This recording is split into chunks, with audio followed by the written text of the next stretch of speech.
ఓం శ్రీ రామచంద్ర పరబ్రహ్మణే నమః. భగవద్బంధువులందరకు హృదయపూర్వక నమస్కారాలు. ఓం శ్రీ రామచంద్ర పరబ్రహ్మణే నమః. ఆపదామపహర్తారం దాతారం సర్వసంపదాం లోకాభిరామం శ్రీరామం భూయో భూయో నమామ్యహం. ఓం శ్రీ రామచంద్ర పరబ్రహ్మణే నమః. శ్రీ వాల్మీకి రామాయణము 5వ కాండ అయిన సుందరకాండ యందలి 64వ సర్గ యందలి గల 39 శ్లోకముల యొక్క వచన భావసారాన్ని హనుమంతుడు రామునకు నమస్కరించి తాను సీతను చూసినట్లు తెలుపుట అనే కథగా విందాం. దదిముఖుడు సుగ్రీవుని మాటలు విని సంతోషించి రామునకు, లక్ష్మణునకు, సుగ్రీవునకు నమస్కరించాడు. అతడు సూర్యులైన వానరులతో కలిసి ఆకాశంపైకి ఎగిరాడు. మధువనానికి వెళ్ళి అక్కడ మదము తొలగి మత్తు తగ్గడం చేత కొంచెం తూలుతూ ఉన్న ఆ వానర నాయకులందరినీ చూశాడు. అతడు అంజలి ఘటించి వారి వద్దకు వెళ్ళి అంగదునితో సంతోషపూర్వకంగా, ఓ సౌమ్యుడా, ఈ వనరక్షకులు తెలియక కోపంతో మిమ్మల్ని నివారించారు.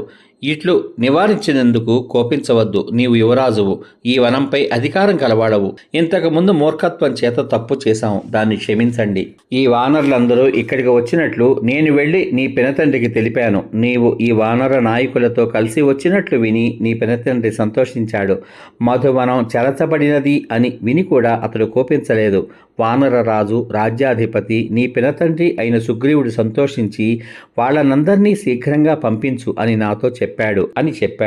వానరులలో శ్రేష్ఠుడైన అంగదుడు దదిముఖుని మృదువైన మాటలు విని ఆ వానరులతో ఇట్లు పలికాడు. శత్రు సంహారకులైన ఓ వానర శ్రేష్ఠులారా, ఈ వృత్తాంతము రాముడు విని ఉంటాడు అని తలుస్తున్నాను. కార్యం పూర్తి చేసిన పిమ్మట మనం ఇంకా ఇక్కడనే ఉండడం యుక్తం కాదు. వానరులందరూ ఇష్టం వచ్చినట్లు త్రాగి విశ్రమించారు. ఇంకా మిగిలిందేమిటి? నా పినతండ్రి అయిన సుగ్రీవుడు ఉన్న చోటుకి వెళ్లడమే ఇంకా చేయవలసిన పని. వానర నాయకులందరూ కలిసి ఆలోచించి ఏం చెబుతారో అలాగే చేద్దాం. ఇప్పుడేం చేయాలి అనే విషయమున నేను మీకు అధీనుణ్ణి. మీరు చెప్పినట్లు చేస్తాను. నేను యువరాజునే అయినా కూడా మిమ్ములను ఆజ్ఞాపించజాలను. కార్యాన్ని నిర్వర్తించిన మీ మాట కాదనుట నాకు యుక్తం కాదు అని పలికాడు. అంగదుడు పలికిన ఆ ఉత్తమమైన మాట విని వానరులు సంతోషించిన మనస్సుతో, వానర శ్రేష్ఠుడైన ఓ యువరాజా, ప్రభువై ఉండి ఎవరు ఈ విధంగా పలుకుతారు? ప్రతి వాడు ఐశ్వర్యించే మదించి నేను నేను అనుకుంటూ ఉంటాడు కదా. ఈ విధంగా పలుకుట నీకే తగింది. ఇతరుడెవ్వడూ ఈ విధంగా మాట్లాడజాలడు. నీలో ఉన్న వినయము నీకు మున్ముందు మంచి శుభము కలుగనున్నదని, దానికి నీవు యోగ్యుడవని సూచిస్తోంది. ఇక్కడికి చేరిన మేమందరము కూడా వానర నాయకుల ప్రభువు, నిత్యాభివృద్ధిమంతుడు అయిన సుగ్రీవుడు ఉన్న స్థానానికి వెళ్ళడానికి వేచి ఉన్నాం. ఓ వానర శ్రేష్ఠ, నీ ఆజ్ఞ లేకుండా వానరులు అడుగు తీసి అడుగుపెట్టి ఎక్కడికి వెళ్ళజాలరు. నీకు సత్యంగా చెబుతున్నాం అని పలికారు. ఆ వానరుల మాట విని అంగదుడు తప్పక వెళ్దాం అని పలికాడు. ఈ విధంగా పలికిన పిదప మహాబలవంతులైన వానరులు ఆకాశంపైకి ఎగిరారు. ఆ వానర నాయకులందరూ యంత్రం చేత పైకి ఎత్తబడిన పర్వతం వలె ఆకాశంలో అవకాశం లేకుండా చేస్తూ పైకి ఎగురుతున్న ఆ అంగదుని అనుసరించి ఎగిరారు. వేగము గల ఆ వానర నాయకులు అత్యధికముగా ధ్వని చేస్తూ గాలికి ఎగురుతున్న మేఘాల వలె శీఘ్రంగా ఆకాశంపై ఎగిరి వెళ్లారు. అంగదుడు ఇంకా అక్కడికి చేరకపూర్వం వానరరాజైన సుగ్రీవుడు శోకంచేత పీడింపబడిన మనస్సు గల పద్మముల వంటి నేత్రములు గల రామునితో, రామ, ఊరడిల్లు, నీకు క్షేమమగుగాక. దేవి కనబడింది, సందేహం లేదు. మనమిచ్చిన సమయం గడిచిన పిమ్మట వాళ్ళు ఇక్కడికి రాజాలరు. మహాబాహువు, వానరులలో శ్రేష్ఠుడు, యువరాజు అయిన అంగదుడు కార్యం చెడిపోయిన పక్షాన నా దగ్గరికి వచ్చేవాడు కాదు.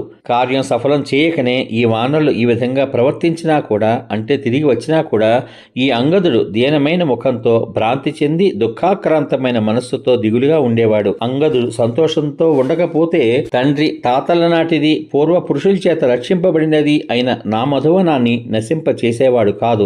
కౌసల్య సుపుత్రుడవు, ఉత్తమ నియమవంతుడవు అయిన ఓ రామ, ఓరడిల్లు. హనుమంతుని యందు కార్యసిద్ధి, బుద్ధి, నిరంతర ప్రయత్నం, పరాక్రమం అనే లక్షణాలు సూర్యుని యందు తేజస్సు వలె నిశ్చితంగా ఉంటాయి. ఏ కార్య సంపాదనమునందు అంగదుడు సేనాధిపతిగా ఉంటాడో అది తప్పకుండా సఫలం అవుతుందే తప్ప మరొక విధంగా కాజాలదు. ఇప్పుడు చింతాక్రాంతుడవు అవకుము అని చెబుతున్నాడు. ఎంతలో హనుమంతుడు చేసిన కార్యంచే గర్వితులై ధ్వని చేస్తూ కార్యసిద్ధిని చెబుతున్నారా అన్నట్లు ఆ వానరులు కిష్కింధను సమీపించగా వారి కిలకిలా శబ్దం ఆకాశం మీద దగ్గరగా వినవచ్చింది. పిమ్మట సుగ్రీవుడు వానరుల ధ్వనిని విని సంతోషించిన మనస్సు కలవాడి తోకను నిలువుగా ఎత్తి నిలబడ్డాడు. ఆ వానరులు కూడా అంగదుని హనుమంతుని తమ ముందు ఉంచుకుని రాముని చూడాలి అనే ఉత్కంఠతో వచ్చారు. అంగదుడు మొదలైన ఆ వీరులు సంతోషపడుతూ ఆనందభరితులై రామ సుగ్రీవుల ఎదుట దిగారు. పిదప గొప్ప బాహువులు గల హనుమంతుడు శిరస్సు వంచి నమస్కరించి సీతాదేవి పాతివ్రత్య నియమాన్ని కాపాడుకుంటూ ఆరోగ్యవంతురాలై ఉన్నట్లు రాములకు తెలిపాడు. లక్ష్మణ సమేతుడైన రాముడు సీతాదేవి కనబడినది అని హనుమంతుని ముఖం నుండి వెలువడిన వచనాన్ని విని సంతోషించాడు. పిమ్మట లక్ష్మణుడు సంతోషిస్తూ హనుమంతుడు తప్పక కార్యాన్ని సాధిస్తాడు అనే విశ్వాసాన్ని ప్రకటించిన సంతోషించిన ఆ సుగ్రీవుని గౌరవ భావంతో చూశాడు. శత్రువీరులను సంహరించే రాముడు గొప్ప ఆనందాన్ని పొంది హనుమంతుని అధికమైన గౌరవభావంతో చూశాడు. సమాప్తం.